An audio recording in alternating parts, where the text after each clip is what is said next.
Direct பேச்சு, indirect பேச்சு, decrease of comparison, இதை தான் வந்து பார்த்தீங்களா அசிஸ்டன்ட் லெவலில் பேங்க் எக்ஸாமில் கேட்குறான்.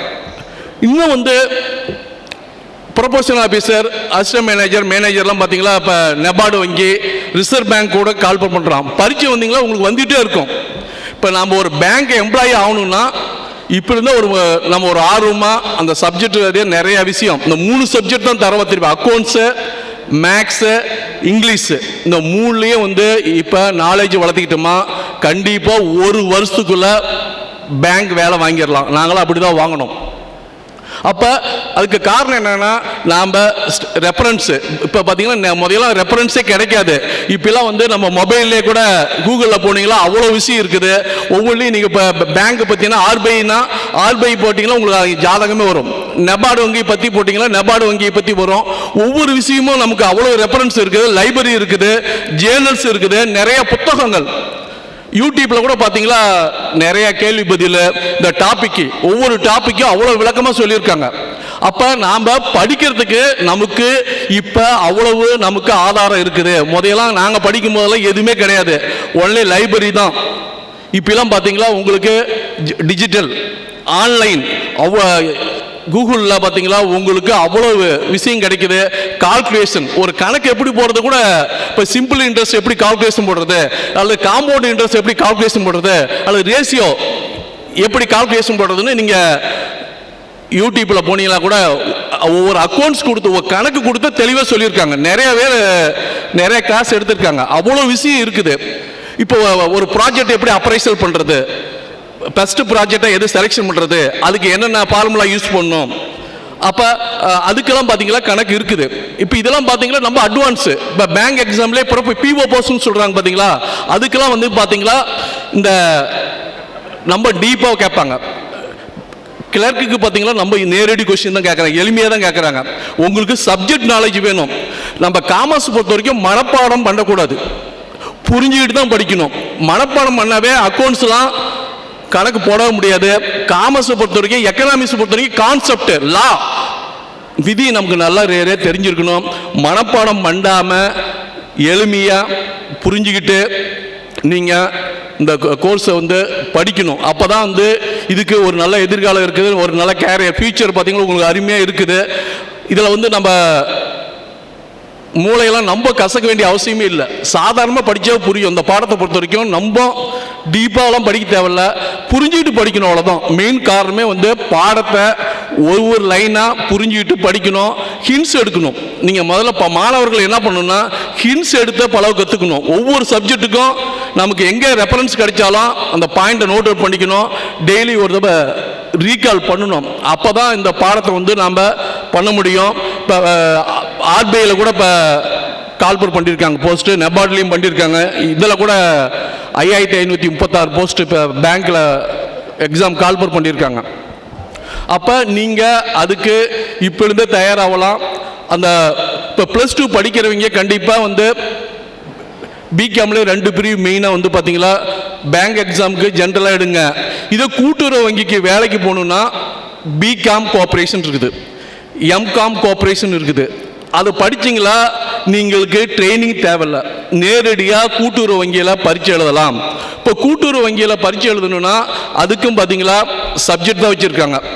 இப்போ கோஆப்ரேட்டிவில் வந்து கோஆப்ரேட்டிவ் பேங்க் மேனேஜ்மெண்ட்னா என்ன ஒரு paper, credit and banking, cooperative credit and banking, கடன் மற்றும் வங்கிகள் ஒரு பாடம், கோஆப்ரேட்டிவ் லா அண்ட் அக்கௌண்ட்ஸ், கூட்டுறவு சட்டம் கணக்கு 3 பாடம், தமிழ் ஜென்ரல் தமிழ் ரொம்ப ரொம்ப முக்கியம், அதுக்கு 20 மார்க் கொடுத்துருக்குறோம். நம்ம ஏற்கனவே படித்தோம்ல 8 தொகை நூல், அகநானூறு, புலனானூறு, சிலப்பதிகாரம், ராமாயணம், மகாபாரதம், அந்த அதுமாரி பாடம் தான் கொடுத்துருக்காங்க.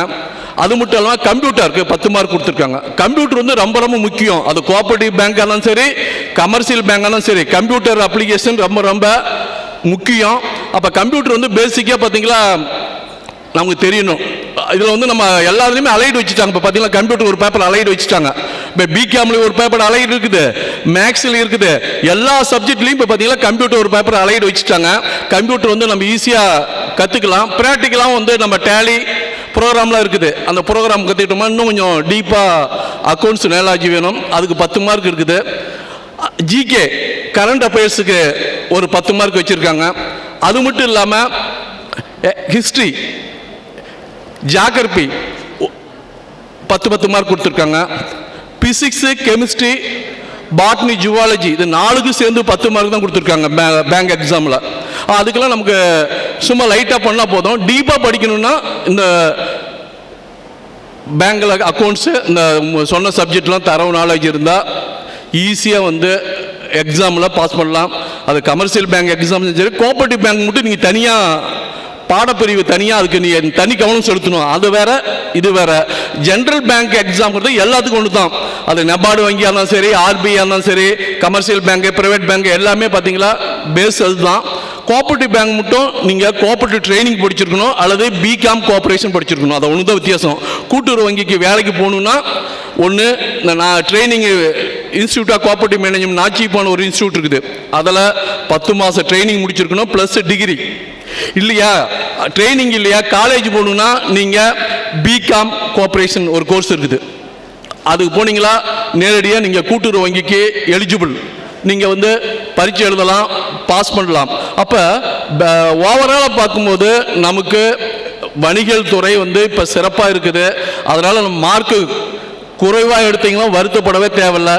இந்த காலத்தை பொறுத்த வரைக்கும் படிப்பை பொறுத்த வரைக்கும் நம்ம எதை படிக்கணுமோ அது சிறப்பாக படிக்கணும், அவ்வளோதான். பெற்றோர்கள் வந்து மாணவரை கட்டாயப்படுத்தக்கூடாது. மாணவர்கள் என்ன பாடம் படிக்கிறாங்களோ அதை வந்து ஊக்குவிக்கணுமோ ஒழிய இந்த பாடத்தை தான் நீ படிக்கணும்னு கட்டாயப்படுத்தக்கூடாது எந்த மாணவனையுமே. அவங்க ஒவ்வொரு சப்ஜெக்ட்லையும் ஸ்பெஷலைசேஷன் இருக்காங்க. அப்போ அவங்க நாலேஜில் விட்டுட்டிங்களா படிக்கிற பாடத்தை சிறப்பாக படித்தா போதும். இப்போ எக்கனாமிக்ஸில் சிறப்பாக படித்தா கூட தான் கோல்டு மெடல் வாங்கி நிறைய பேர் காலேஜ் ப்ரொஃபஸராக இருக்காங்க, ஸ்கூல்லலாம் டீச்சராக இருக்காங்க. அப்போ ஹிஸ்ட்ரி நிறைய வாய்ப்பு இருக்குது. அவ்வளோ ஹிஸ்ட்ரியில் பார்த்தீங்களா அவ்வளோ வாய்ப்பு இருக்குது. இப்போ ஹிஸ்ட்ரியில் ஒரு மோசமான குரூப்னு சொல்ல முடியாது. நம்ம எதில் படிக்கிறோமோ நல்லா சிறப்பாக படித்தோமோ வாய்ப்பு இருக்குது. ஸ்கூலில் +1 +2 பிஜி டீச்சர் ஆகலாம், காலேஜில் ப்ரொஃபஸர் ஆகலாம், கல்வியியல் கல்லூரி அதுலேயும் நம்ம ப்ரொஃபஸர் ஆகலாம். அப்போ நமக்கு ஆசிரியர் பணியும் இருக்குது, கல்லூரியிலையும் பணி இருக்குது, ப்ளஸ் பேங்க் எக்ஸாம் எழுதலாம், ப்ளஸ் ப்ரைவேட்டில் போனீங்களா ப்ரைவேட் கம்பெனியில் manager, secretary, accounts manager, finance manager, marketing manager அவ்வளவு வாய்ப்பு வந்து பிரகாசமாக வணிகல் துறையில் இருக்குது. அதான் மாணவர்கள் வந்து வணிகல் துறையில் பிரகாசிக்கணும் அப்படின்னு நினச்சா கண்டிப்பாக உங்களுக்கு நல்ல எதிர்காலம் இருக்குது. நீங்கள் சந்தேகம் கூட கேட்கலாம், இந்த என்ன கோர்ஸ் எந்த காலேஜில் படிக்கிறது, என்ன வணிகியல் வேறு என்ன எடுத்தால் நல்லாயிருக்கும், பேங்க் எக்ஸாம் எப்படி எழுதுறது, மாடல் கொஸ்டின் பேப்பர் எப்படி இருக்கும், எப்படி அப்ளை பண்ணுறது, எந்த சந்தேகமாக இருந்தாலும் கேளுங்க. என் நம்பர் வேணால் தரேன். எனி டைம் நீங்கள் வந்து கால் பண்ணி கேட்கலாம், எந்த சந்தேகம் இருந்தாலும் கேட்கலாம். எனவே மாணவ மாணவிகள் இந்த வாய்ப்பை நல்ல முறையில் பயன்படுத்திக்காங்க. இந்த அருமையான நிகழ்ச்சியை அவர் கோவிந்தராஜ் ஏற்கனவே தமிழ் தொண்டுன்னு சொல்லுவாங்க. தமிழில் வந்து நிறைய ப்ரோக்ராம் நடத்திருக்காரு. நம்ம சேலம் மாவட்டத்தில் எந்த ஒரு தமிழ்ச்சங்கமே இவ்வளோ ப்ரோக்ராம் நடத்துறதில்ல. மாணவருடைய திறமையை கண்டறிச்சு அவங்களுடைய பேச்சு போட்டி, எழுத்து போட்டி, கவிதை போட்டி, கட்டுரை போட்டி அனைத்தையும் வந்து மாதம் நடத்தக்கூடியது இந்த அகில இந்திய தமிழ்ச்சங்கம். நம்முடைய தலைவர் கோவிந்தராஜ் தலைமையில் தான் இந்த நிகழ்ச்சியில் நடந்துட்டு இருக்குது. அவர் வந்து கல்வி பணி மட்டும் செய்யலை, சமூக பணியும் செய்கிறாரு, கல்வி பணியும் செய்கிறாரு. இப்போ இந்த கூட்டத்துக்கு பார்த்தீங்களா மாணவர் வந்து ஒரே வருத்தம், மாணவர்கள் வந்து மிக குறைவாக தான் இருக்காங்க. இந்த முதல் கூட்டம், இது ஒரு முதல் கூட்டங்களும் பரவாயில்ல, இத்தனை பேர் வந்திருக்காங்க. இது ஒரு முயற்சி தான். இன்னைக்கு ஒரு முயற்சி வந்து பிள்ளையார் சொல்லி போட்டு இருக்காரு. நிச்சயமாக இது வந்து மிகப்பெரிய ஒரு தாக்கத்தை ஏற்படுத்தும். வருங்காலத்தில் கண்டிப்பாக இப்போ இங்கே இத்தனை கல்வியாளர்கள் காலையில் கூட பெரியார் யூனிவர்சிட்டி முன்னாள் வைஸ் சான்சலர் தங்கராஜ் அவர்லாம் பேசினார். இப்போ அதுமாரி நிறைய கல்வியாளர்கள் எல்லாம் வந்து பேசினாங்க. அவங்க சொல்லக்கூடிய கருத்துக்கள் வந்து நீங்கள் வந்து நேரடியாக கேட்க வாய்ப்பு இல்லாலும் யூடியூப் கூட ஏற்பாடு பண்ணியிருக்காங்க. எனவே இந்த வாய்ப்பை வந்து மாணவர்கள் மயமலை பயன்படுத்திக்கணும். இந்த அழைப்பதில் ஏற்று இந்த கல்லூரியிலிருந்து வந்திருக்காங்க, அவங்களுக்கு மீண்டும் ஒரு முறை நன்றி கூறி இந்த கருத்தரங்கிலே பேச வாய்ப்பளித்த தலைவர் கோவிந்தராஜ் அவர்களுக்கு மீண்டும் ஒருவரை நன்றி கூறி விடைபெறுகிறேன். நன்றி, வணக்கம்.